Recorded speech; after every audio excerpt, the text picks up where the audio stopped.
Un cri d'innocence étouffé par des menottes. Jusqu'où l'injustice peut-elle frapper avant que la vérité n'explose? Dans les allées éclatantes du supermarché Fresh Harvest, à Willow Creek, Seattle, Aisha Carter, brillante chirurgienne cardiaque noire, sent un frisson d'injustice lui glacer le sang. Alors qu'elle choisit des légumes bio, une femme blanche, Laura Bennett, l'accuse avec véhémence d'avoir volé son portefeuille, ses yeux lançant des éclairs de mépris. Ces gens-là ne savent que voler, siffle-t-elle, pointant Aisha devant une foule silencieuse. Le gérant, Tom Hargrove, s'avance, son regard déjà convaincu de sa culpabilité. Suivez-moi, madame, ordonne-t-il, ignorant ses protestations. Aisha, le cœur battant, tente de s'expliquer. Je suis médecin, je vis ici. Mais ses mots se heurtent à un mur de préjugés. Laura, théâtrale, brandit un faux reçu, prétendant qu'Aisha a glissé le portefeuille dans son sac. La foule murmure, des téléphones filment, mais personne n'intervient. Soudain, un client anonyme glisse un message codé à Aisha.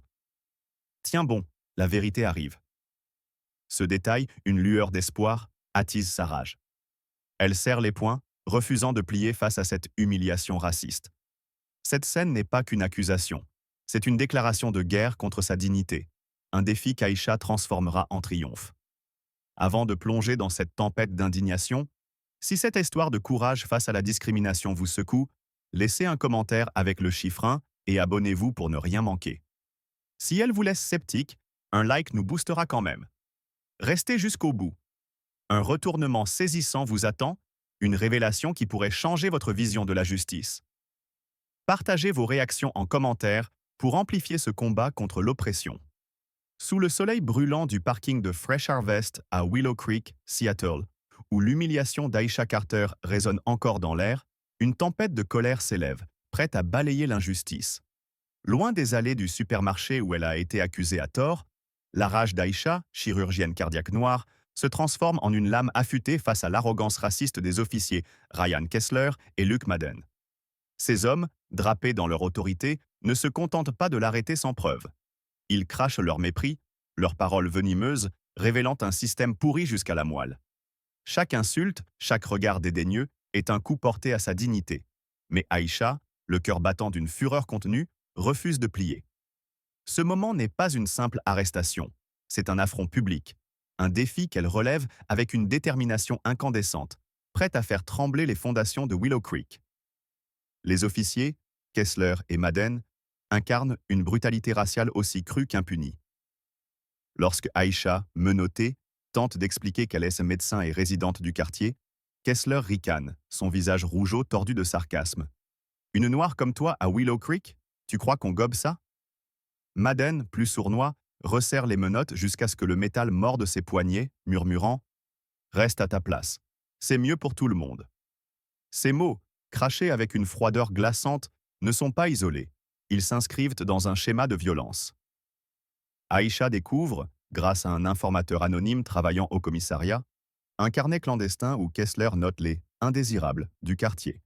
Des Noirs, des Latinos, ciblés pour des contrôles arbitraires. Ce carnet, qu'elle obtient par un échange secret dans un café, révèle des ordres directs de la part de l'association des propriétaires pour nettoyer Willow Creek.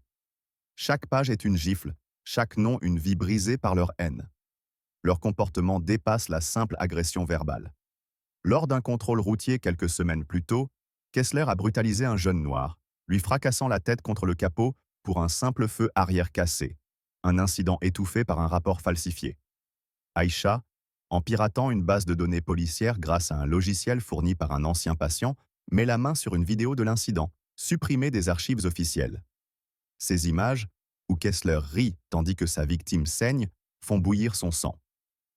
Madden, quant à lui, est connu pour ses avertissements. Il laisse des notes anonymes sur les voitures des résidents noirs, menaçant de conséquences s'ils ne quittent pas le quartier. Une de ces notes, glissée sous l'essuie-glace d'Aisha la veille, est maintenant cachée dans son sac, une preuve qu'elle garde comme une arme. Chaque acte de ces officiers est une provocation, un pari qu'ils resteront intouchables. Leur assurance repose sur un réseau de complicité. L'association des propriétaires de Willow Creek, dominée par des figures comme George Hargrove, frère du gérant du supermarché, finance des patrouilles ciblées pour préserver l'image du quartier. Aisha, lors d'une réunion communautaire infiltrée sous un faux nom, enregistre Hargrove vantant les services de Kessler et Madden pour tenir les indésirables à l'écart. Cet enregistrement, capturé par un micro dissimulé dans une broche héritée de sa mère, est une bombe à retardement. Mais le danger est omniprésent. Une nuit, alors qu'elle consulte des fichiers dans sa voiture, Aïcha remarque une ombre la suivant. Son pouls accélère, elle démarre en trombe, échappant de justesse à une voiture banalisée qu'elle soupçonne appartenir à Madden. Cette traque, un avertissement silencieux, ne fait qu'attiser sa rage, une colère qui la pousse à redoubler d'audace. Pour contrer les officiers, Aïcha adopte des méthodes audacieuses. Elle utilise un parfum spécial conçu pour brouiller les chiens de détection lors de ses intrusions dans des archives sécurisées. Une fois, elle glisse un mouchard dans la poche d'un greffier corrompu, captant une conversation où Kessler se vante d'avoir brisé un suspect noir pour l'exemple. Chaque preuve qu'elle accumule est un cri de révolte, un pas vers la destruction du système qui protège ses hommes. Sa fureur, loin de s'éteindre, s'aiguise, nourrie par le souvenir de son frère, victime d'une injustice similaire, et par les visages des patients qu'elle sauve chaque jour. Elle imagine le moment où Kessler et Madden devront affronter leurs crimes, où leur arrogance s'effondrera sous le poids de la vérité. Leur mépris raciste n'est pas un accident. C'est une stratégie. Lors d'une patrouille, Madden arrête une adolescente noire pour comportement suspect, la menaçant de prison si elle ne coopère pas. Aïcha, alertée par un voisin, récupère une vidéo de l'incident via un réseau communautaire secret, ajoutant une pièce de plus à son dossier. Chaque abus est un défi, un pari que personne n'osera les arrêter. Mais Aïcha, avec sa plume et son courage, est une fissure dans leur armure. Sa colère, celle d'une femme noire défiant un système qui l'a jugée coupable avant même qu'elle ne parle, est une force qu'ils ne peuvent ne comprendre. Ils croient dominés par la peur, mais Aïcha transforme cette peur en carburant, la douleur en justice. Le parking de Fresh Harvest n'est plus un lieu d'humiliation. C'est le théâtre d'une guerre imminente, où la vérité d'Aïcha déferlera comme une tempête. Dans l'éclat aveuglant des gyrophares qui déchirent le crépuscule du parking de Fresh Harvest à Willow Creek, Seattle, la tension atteint son paroxysme alors qu'Aïcha Carter, menottée, subit l'humiliation raciste des officiers Kessler et Madden. Loin du tumulte intérieur où sa rage bouillonne face à leurs insultes, un grondement mécanique annonce un bouleversement imminent. Le sol vibre sous l'approche d'un convoi militaire, un roulement de tonnerre qui fait taire les murmures de la foule.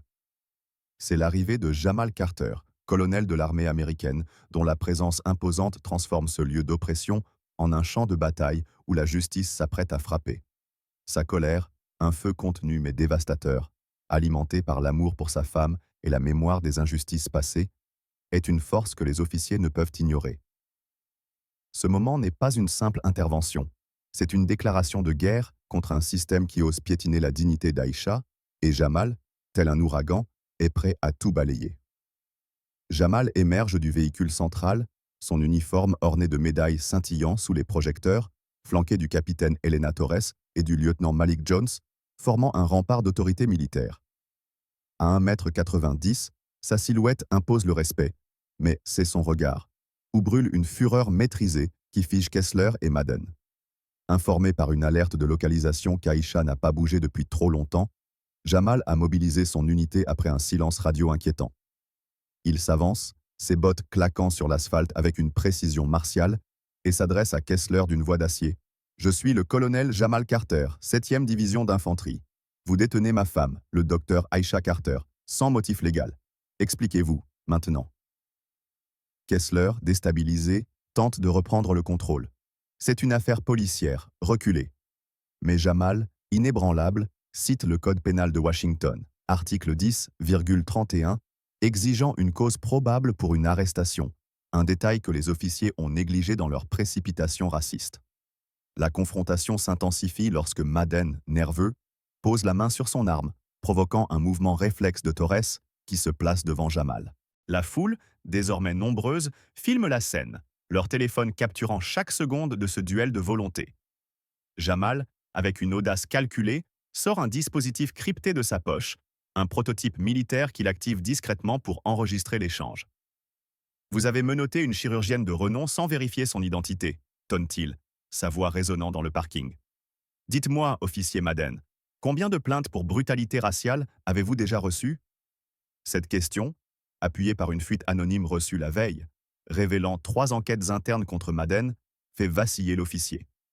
La foule murmure, sentant le vent tourner, tandis que Kessler, rouge de honte, tente de justifier. Elle a été accusée de vol. Jamal rétorque, glacial. Par qui? Où est la preuve? Pour accentuer la pression, Jamal révèle un atout inattendu. Il brandit un document, obtenu via un contact au Pentagone, prouvant qu'Aïcha a opéré le fils du chef de la police de Seattle après un accident l'an passé. Le chef Vaughn sera ravi d'apprendre que vous avez brutalisé la femme qui a sauvé son enfant, lance-t-il, son ton chargé de mépris. Ce détail, un coup stratégique, fait blêmir Madden, qui recule d'un pas. Mais le danger est palpable. Kessler, acculé, tente de disperser la foule, ordonnant « Rentrez chez vous, c'est fini !» La foule, galvanisée par la présence militaire, refuse de bouger, certains criant « Libérez-la !» Aïcha, toujours menottée, capte le regard de Jamal, un échange silencieux où leur amour et leur détermination se mêlent, renforçant sa resolve. Elle sait que chaque seconde de cette confrontation est filmée, chaque mot enregistré, des armes pour leur combat. L'audace de Jamal ne s'arrête pas là. Il ordonne à Torres de contacter le quartier général, demandant une liaison directe avec le bureau du procureur général. « Je veux une enquête fédérale ouverte avant minuit », déclare-t-il, sa voix portant comme un verdict. Cette menace, un pari risqué, fait trembler Kessler, qui sait que l'attention fédérale pourrait révéler leurs abus répétés. Une nouvelle tension surgit lorsque Laura Bennett, l'accusatrice, tente de s'éclipser. Jamal, d'un geste, la retient. « Madame, vous restez. Votre accusation sera examinée sous serment. » Laura, prise au piège, balbutie, son assurance s'effritant. Aïcha, malgré la douleur des menottes, sent une lueur d'espoir. Ce n'est plus seulement son combat, mais celui de tous ceux que ce système a écrasés.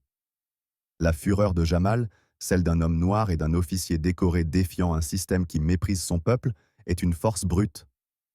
Il ne cherche pas à intimider par la violence, mais par la vérité, une arme que Kessler et Madden sous-estiment. Chaque mot qu'ils prononcent est un clou dans leur cercueil, chaque regard un défi à leur pouvoir illégitime. Le parking, jadis théâtre d'une injustice, devient une arène où la dignité d'Aïcha est défendue avec une intensité qui fait vibrer l'air. Jamal n'est pas seulement un mari, il est un symbole de résistance, un homme qui transforme la douleur en action. La foule, les caméras, le convoi militaire, tout converge vers un point de rupture où l'injustice vacille sous le poids de la vérité qu'Aïcha et Jamal portent ensemble. Au cœur du tumulte qui secoue le parking de Fresh Harvest, à Willow Creek, Seattle, où l'arrivée fracassante du colonel Jamal Carter a renversé l'équilibre du pouvoir, une nouvelle vague d'indignation éclate, plus viscérale encore. Loin de l'affrontement stratégique qui a vu Jamal défier les officiers Kessler et Madden, un cri d'agonie déchire soudain l'air, transformant ce champ de bataille en une scène de vie ou de mort. Aïcha Carter, toujours marquée par les menottes qui ont mordu ses poignets, devient le pivot d'un drame humain inattendu, son courage défiant l'injustice raciale qui l'a humiliée. Sa colère, un brasier alimenté par des années de préjugés et la douleur de cette journée, se mue en une force salvatrice, une lumière dans l'obscurité de l'oppression. Ce moment n'est pas seulement une interruption, c'est une révolte contre un système qui cherche à briser les âmes, et Aïcha, au cœur du chaos, incarne une résistance qui fait trembler les fondations de Willow Creek. Alors que la tension entre Jamal et les officiers atteint son paroxysme, Samuel Evans, un homme noir de 70 ans, témoin silencieux de l'humiliation d'Aïcha, s'effondre sur l'asphalte, son visage crispé de douleur. Un murmure parcourt la foule. Il a une crise cardiaque? Aïcha, à peine libérée des menottes, ignore les marques rouges sur ses poignets et se précipite vers lui, ses instincts de chirurgienne prenant le dessus. « Écartez-vous, je suis médecin », ordonne-t-elle, sa voix tranchant le chaos comme une lame. Elle s'agenouille près de Samuel, ses mains expertes cherchant un pouls faible, son regard concentré malgré la foule qui s'agite et les caméras qui filment. Kessler, dans un réflexe d'arrogance, tente de l'arrêter. « Reculez, vous n'êtes pas autorisé. » Mais Jamal, tel un rempart, s'interpose, sa voix tonnant. « C'est le docteur Carter, chef de chirurgie cardiaque. Touchez-la et vous répondrez devant un tribunal militaire. » La foule, galvanisée, forme un cercle protecteur autour d'Aïcha, défiant l'autorité des officiers. Aïcha commence les compressions thoraciques, Chaque mouvement précis, chaque seconde, une lutte contre la mort. Capitaine Torres, chronométré. Lieutenant Jones, trouvez de l'aspirine, lance-t-elle, sa voix ferme malgré la sueur qui perle sur son front. Samuel, entre deux souffles rauques, murmure « Je voulais vous défendre. J'ai eu peur. » Ces mots, lourds de regret, perçant le cœur d'Aïcha, ravivant sa fureur contre un système qui réduit des hommes comme Samuel à l'impuissance. Elle serre sa main brièvement. « Restez avec moi, monsieur Evans. » Mais un nouveau danger surgit. Madden, nerveux, tente de disperser la foule, bousculant un adolescent qui filme. Aïcha, sans cesser ses compressions, capte l'incident du coin de l'œil et crie « Laissez-les filmer, la vérité doit sortir !» Ce défi, lancé au milieu de son acte héroïque, électrise la foule qui scande « Justice pour Aïcha !» Pour intensifier la scène, Aïcha utilise un défibrillateur portable qu'un passant, ancien ambulancier, sort de sa voiture. Elle applique les électrodes avec une précision chirurgicale, chaque choc un pari pour ramener Samuel. L'appareil bip, la foule retient son souffle, et au troisième choc, Samuel ouvre les yeux, son pouls revenant faiblement. Les spectateurs éclatent en cris de soulagement, mais Aïcha reste concentrée, ordonnant « Appelez une ambulance, maintenant !»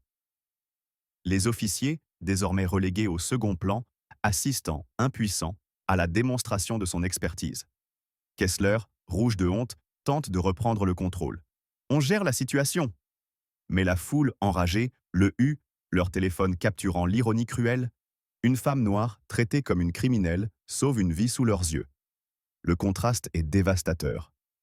Quelques minutes plus tôt, Aïcha était menottée, moquée pour son identité, son existence même niée par des hommes qui la jugeaient indigne de Willow Creek. Maintenant, elle est une héroïne, une chirurgienne dont les mains redonnent la vie, tandis que Kessler et Madden, figés, réalisent que leur pouvoir s'effrite. Aïcha, en stabilisant Samuel, sent sa colère se transformer en une force implacable. Chaque compression est un cri contre l'injustice. Chaque souffle rendu à Samuel un défi à ceux qui l'ont humilié. Les ambulanciers arrivent, reconnaissant Aïcha. « Docteur Carter, vous avez fait un miracle !» Elle leur transmet les détails cliniques, sa voix professionnelle masquant la tempête intérieure. Alors qu'ils emmènent Samuel, il agrippe sa main. « Merci, vous êtes notre lumière. » Ces mots, un écho des luttes partagées, attisent en sa détermination. Le danger n'est jamais loin. Madden, dans un ultime sursaut d'orgueil, tente de confisquer le téléphone d'un témoin, mais Torres, rapide, filme l'incident, ajoutant une preuve de plus à leur dossier. Aïcha, en se relevant, croise le regard de Jamal, un échange où leur amour et leur rage commune se mêlent. Elle sait que ce sauvetage, capturé par des dizaines de caméras, est une arme. La foule, désormais unie, scande son nom, transformant le parking en un théâtre de révolte. Sa fureur, celle d'une femme noire qui refuse d'être brisée, est une force que Kessler et Madden ne peuvent comprendre. Ils croyaient l'écraser par la peur, mais Aïcha, en sauvant Samuel, a transformé l'humiliation en triomphe, la douleur en puissance. Ce parking, jadis lieu de honte, est maintenant une arène où la vérité d'Aïcha brille, annonçant une tempête qui secouera Seattle.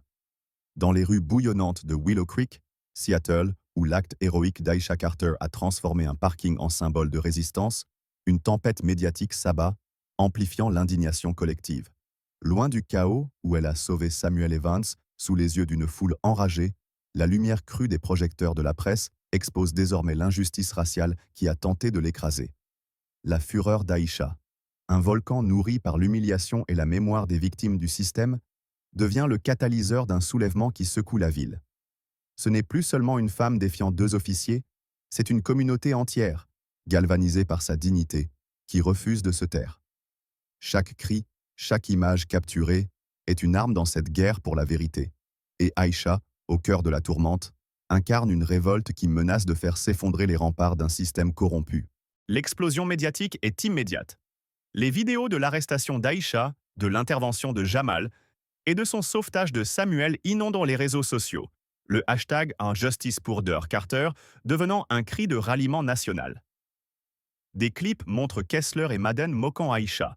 Leurs insultes racistes « Reste à ta place, noir !» résonnant comme une gifle pour des millions de spectateurs.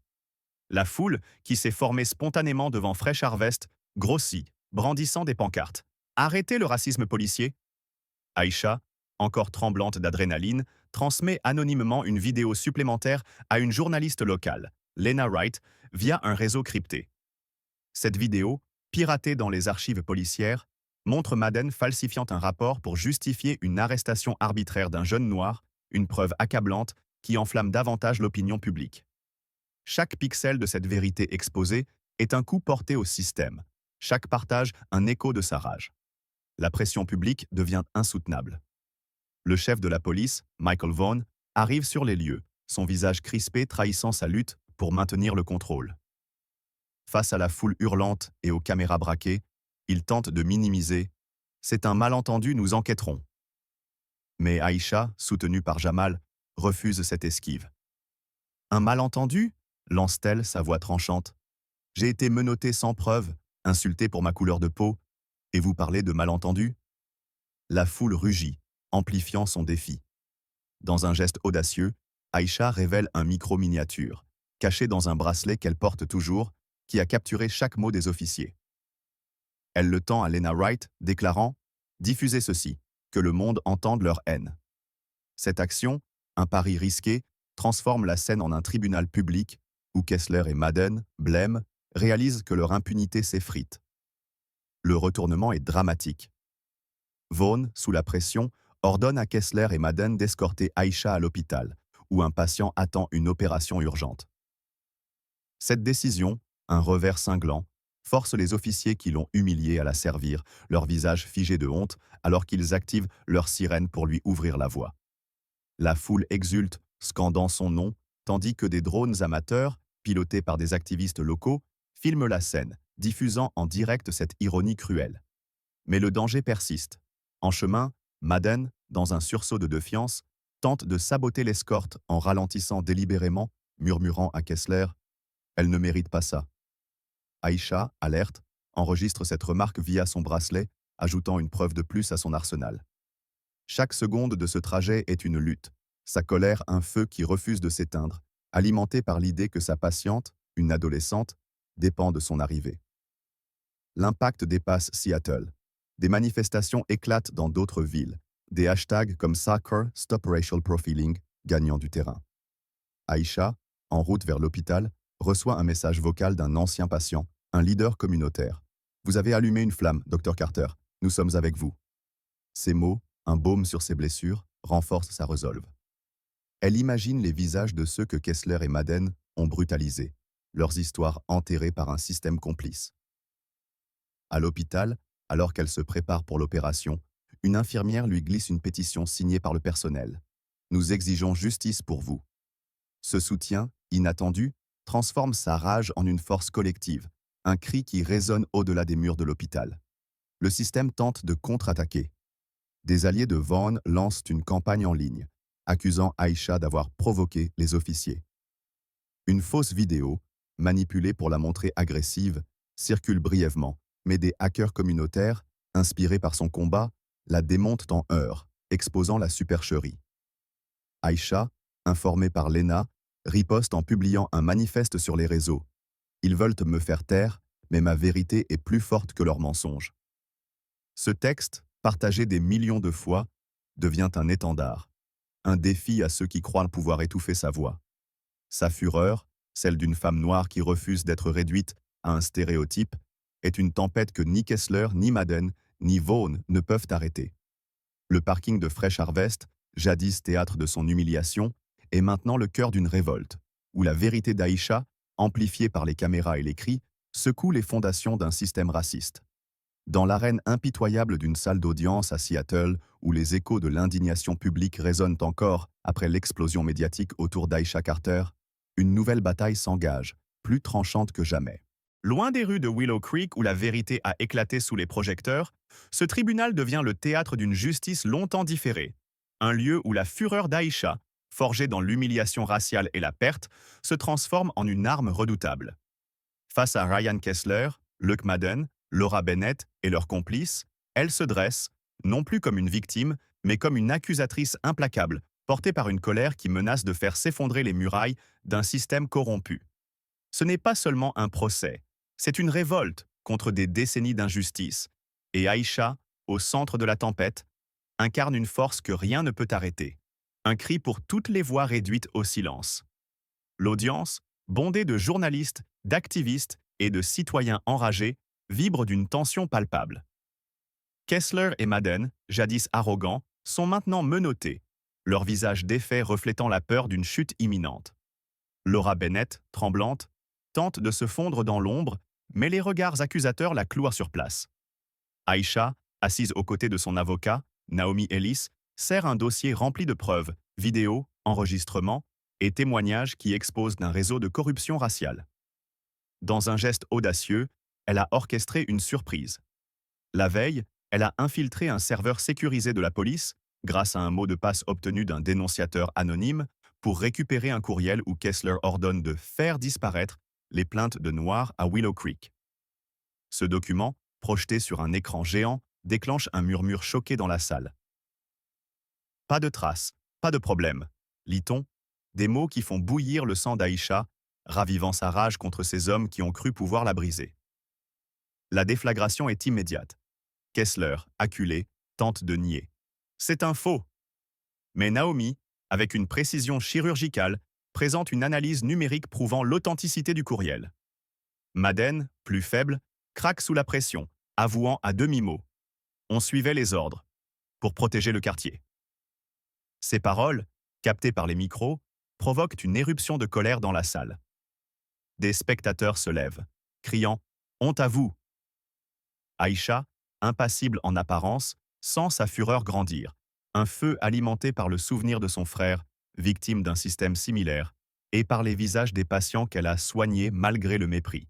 Dans un coup de théâtre, elle révèle un enregistrement caché, capturé par un micro dissimulé dans un stylo lors d'une réunion secrète de l'Association des propriétaires.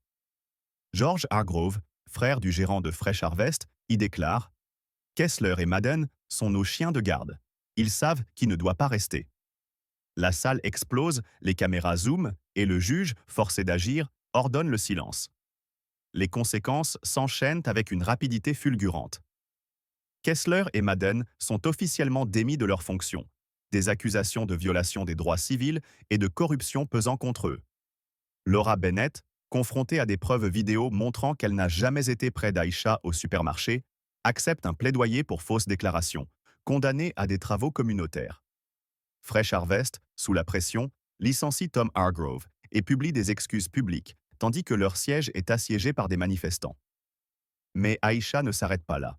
Elle transmet à Lena Wright un disque dur contenant des centaines de plaintes ignorées, exhumées d'archives que la police croyait détruites. Ces documents, diffusés en direct par les médias, déclenchent une enquête fédérale du département de la justice, un séisme qui ébranle Seattle. Chaque révélation est un clou dans le cercueil du système, chaque titre de journal un hommage à sa lutte. Le danger reste omniprésent. En plein procès, un partisan de Kessler tente d'intimider Aïcha, glissant une note menaçante dans son sac « Tais-toi, ou ta famille paiera ».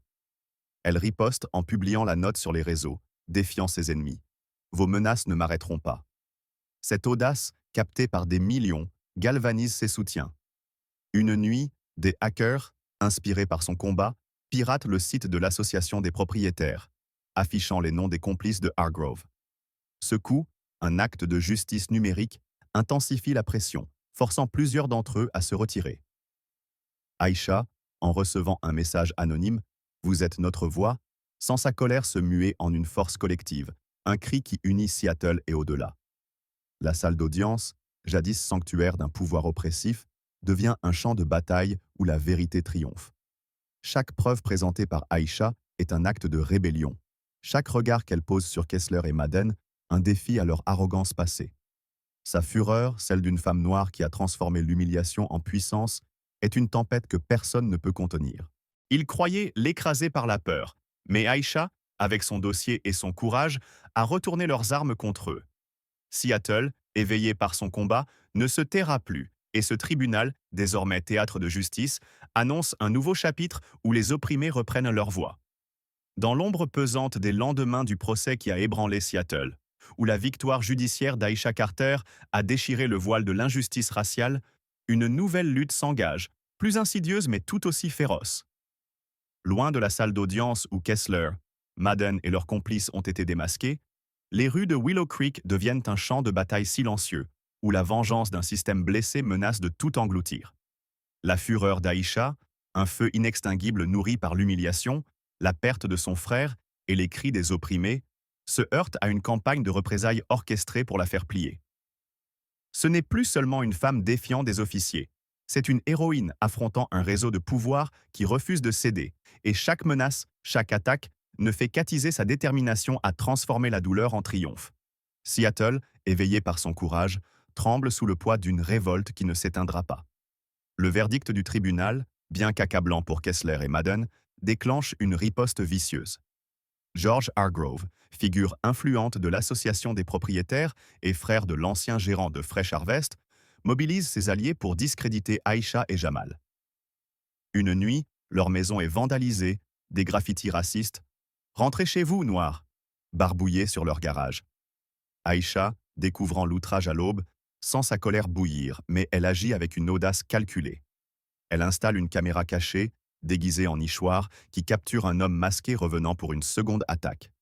Cette vidéo, transmise anonymement à Lena Wright, devient virale, exposant les tactiques d'intimidation et forçant la police à ouvrir une enquête malgré leur réticence initiale.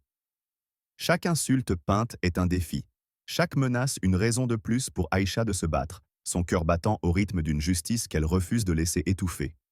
La campagne de diffamation s'intensifie. Des articles anonymes, financés par des proches de Hargrove, circulent en ligne, accusant Aïcha d'avoir provoqué les officiers et Jamal d'abuser de son statut militaire. Une fausse vidéo, manipulée pour montrer Aïcha criant contre Kessler, est diffusée sur des forums locaux, mais Aïcha, avec l'aide d'un hacker communautaire surnommé Ombre, retrace son origine jusqu'à un serveur lié à l'association des propriétaires. Ce coup, un acte de résistance numérique, permet de démonter la supercherie en direct lors d'une émission télévisée où Lena Wright présente les preuves, humiliant publiquement les conspirateurs. Aïcha, en regardant l'émission depuis son bureau à l'hôpital, serre les poings, sa rage alimentée par l'arrogance de ceux qui croient pouvoir la réduire au silence. Elle riposte en publiant un journal en ligne, détaillant chaque menace reçue, un texte poignant qui galvanise des milliers de soutiens, transformant son combat personnel en un mouvement collectif. Les pressions touchent aussi sa vie professionnelle. À l'hôpital, plusieurs de ses chirurgies sont mystérieusement réassignées, des plaintes anonymes mettant en doute sa stabilité émotionnelle. Le directeur Dr. Paul Nguyen la convoque, révélant que ces plaintes proviennent d'un réseau lié à Hargrove. Aïcha, loin de plier, fournit à Nguyen des données qu'elle a compilées, montrant que les patients noirs reçoivent des soins moins prioritaires lorsqu'ils sont amenés par la police. Ces statistiques, présentées lors d'une réunion du conseil hospitalier, forcent l'adoption de nouveaux protocoles, un coup porté au système depuis l'intérieur. Mais le danger s'amplifie. Une nuit, Aïcha reçoit un appel anonyme. « Abandonne, ou ton prochain patient ne s'en sortira pas. » Elle enregistre l'appel, le transmettant à Naomi Ellis, qui l'ajoute au dossier fédéral.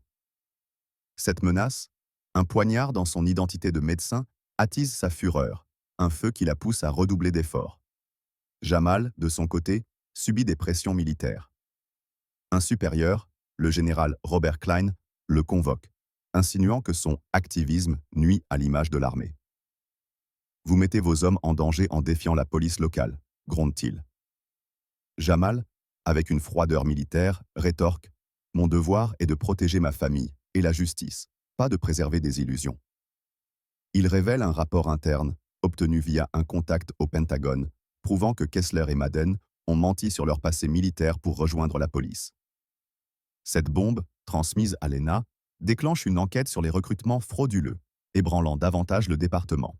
Chaque attaque contre eux est un pari risqué, mais Aïcha et Jamal, unis, transforment chaque menace en arme, leur colère une force que leurs ennemis sous-estiment. La communauté se mobilise. Samuel Evans, remis de sa crise cardiaque, organise une veillée à l'église baptiste de Willow Creek, où des centaines de résidents, noirs et blancs, partagent leurs histoires de discrimination. Une femme, ancienne employée de Fresh Harvest, confie à Aïcha « Ils m'ont licencié pour avoir défendu un client noir. Vous m'avez donné le courage de parler. » Ces témoignages, filmés et diffusés, amplifient la pression, forçant le maire à promettre des réformes. Aïcha, présente, sent sa rage se muer en un espoir féroce, un cri pour ceux que le système a tenté d'effacer. Sa lutte, désormais collective, est une tempête qui balaie les illusions d'un Willow Creek préservé par le racisme. Chaque menace, chaque graffiti est un rappel de l'enjeu. Mais Aïcha, avec son courage et ses preuves, refuse de céder, transformant la douleur en une lumière qui guide Seattle vers la justice. Dans les ruelles apaisées de Willow Creek, Seattle, où les cicatrices des combats d'Aïcha Carter contre l'injustice raciale vibrent encore. Un nouveau chapitre s'ouvre, empreint d'une colère transformée en espoir. Loin des batailles acharnées contre les représailles d'un système blessé, Aïcha et Jamal choisissent désormais de bâtir un avenir où les voix opprimées ne seront plus étouffées. Leur fureur, un brasier forgé dans l'humiliation et la lutte, devient une flamme qui éclaire les oubliés. Un cri pour un monde où la dignité ne dépend ni de la couleur ni du statut. Ce n'est plus une guerre contre Kessler ou Madden, mais une révolution silencieuse où chaque geste d'Aïcha est un défi à l'injustice. Un serment que la douleur de son frère et des autres victimes ne sera pas vaine. Aïcha fonde le Fonds Égalité médicale, un refuge pour les soignants de couleur confrontés à la discrimination. Dans un local modeste, orné de fresques communautaires, elle accueille des étudiants en médecine, partageant son histoire pour leur donner la force de résister. Une nuit, elle reçoit une lettre anonyme d'une interne. « Vous m'avez appris à ne pas baisser les yeux. » Ces mots ravivent sa rage, non contre ses ennemis, mais contre un système qui impose l'excellence comme seul bouclier. Dans un acte audacieux, elle lance un programme de formation en ligne, diffusé gratuitement, pour enseigner aux médecins comment contrer les biais dans les soins. Ce projet, amplifié par Lena Wright, attire des milliers de participants, transformant sa lutte en un mouvement national. Mais le danger persiste. Un groupe lié à l'ancienne association des propriétaires pirate le site, y insérant des messages racistes. Aïcha, avec l'aide d'Ombre, restaure la plateforme en heures, publiant un manifeste « Vous ne nous ferez pas taire ». Ce défi, partagé massivement, renforce son impact. Jamal, promu général, initie un programme militaire communautaire pour protéger les familles de couleur des abus policiers. Lors d'un forum à Willow Creek, il révèle un rapport accablant sur les discriminations dans les bases militaires, forçant des réformes. Ensemble, ils organisent des fêtes d'intégration, où des voisins, jadis distants, partagent repas et récits. Une nuit, un adolescent, inspiré par Aïcha, dépose un poème devant leur maison. « Vous avez brisé nos chaînes ». Ce geste, un écho de leur combat, attise leur détermination.